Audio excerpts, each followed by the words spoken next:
Judges 1 from the Net Bible. Judah takes the lead. After Joshua died, the Israelites asked the Lord, who should lead the invasion against the Canaanites and launch the attack? The Lord said, the men of Judah should take the lead. Be sure of this, I'm handing the land over to them. The men of Judah said to their relatives, the men of Simeon, invade our allotted land with us and help us attack the Canaanites, then we will go with you into your allotted land. So the men of Simeon went with them. The men of Judah attacked, and the Lord handed the Canaanites and Perizzites over to them. They killed 10,000 men at Bezek. They met Adoni-Bezek at Bezek and fought him. They defeated the Canaanites and Perizzites.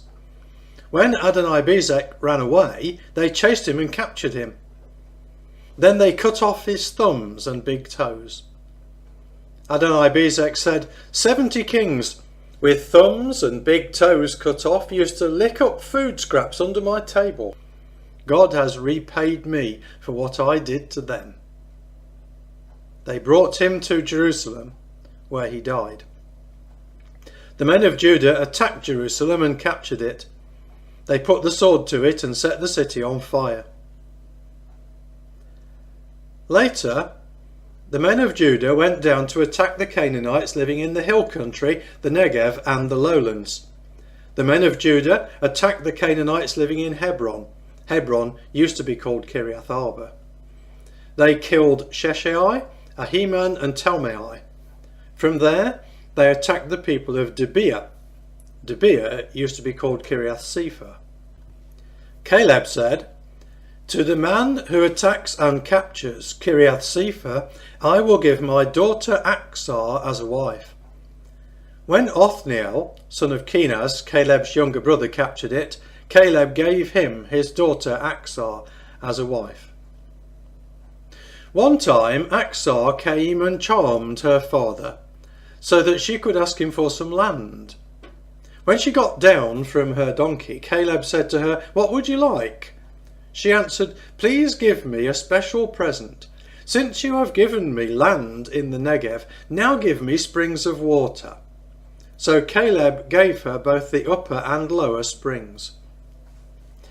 Now the descendants of the Kenite, Moses' father-in-law, went up with the people of Judah from the city of date palm trees to Arad in the desert of Judah, located in the Negev.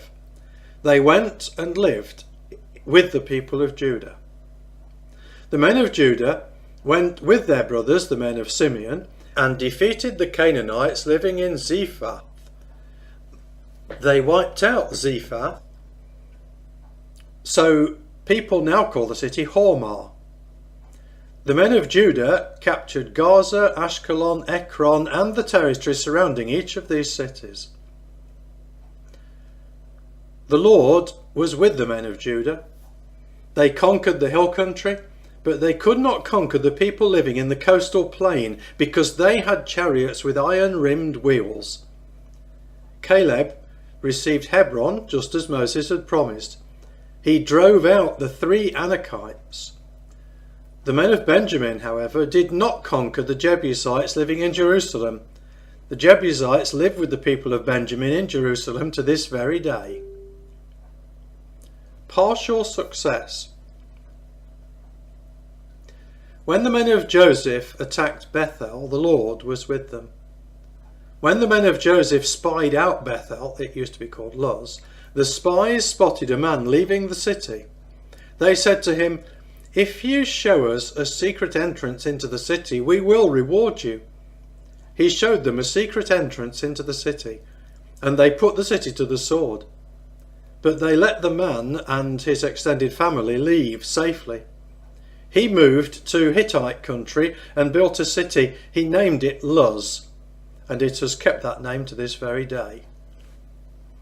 The men of Manasseh did not conquer Beth-shean, Taanach, or their surrounding towns, nor did they conquer the people living in Dor, Ibleam, Megiddo, or their surrounding towns. The Canaanites managed to remain in those areas.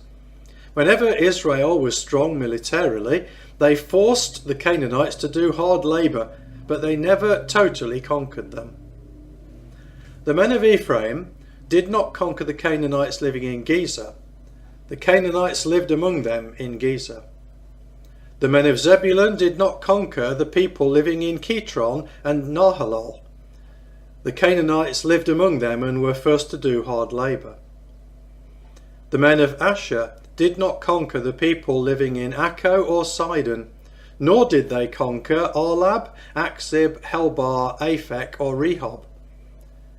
The people of Asher live among the Canaanites residing in the land because they did not conquer them. The men of Naphtali did not conquer the people living in Beth Shemesh or Beth Anath. They live among the Canaanites residing in the land. The Canaanites living in Beth Shemesh and Beth Anath were forced to do hard labour for them. The Amorites forced the people of Dan to live in the hill country. They did not allow them to live in the coastal plain. The Amorites managed to remain in Har-Herez, Ajalon and Shaalbim. Whenever the tribe of Joseph was strong militarily, the Amorites were forced to do hard labour. The border of Amorite territory ran from the Scorpion Ascent to Selah and on up.